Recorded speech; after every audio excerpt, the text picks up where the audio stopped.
In this video, we show how to clear the NVRAM and disable a password in a PowerEdge R670. Before working inside your system, read through and follow the safety guidelines to protect your system from potential damage and ensure your personal safety. For more information about safety guidelines, see the service manual at dell.com/support.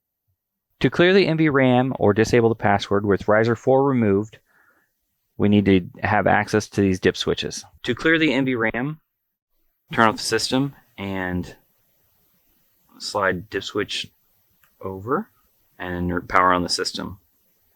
Then power off the system and slide it back and power it up. To disable the password, power off the system, move this dip switch over, power up the system, and then to re-enable the password, power off the system, move the dip switch over, and then power it back up.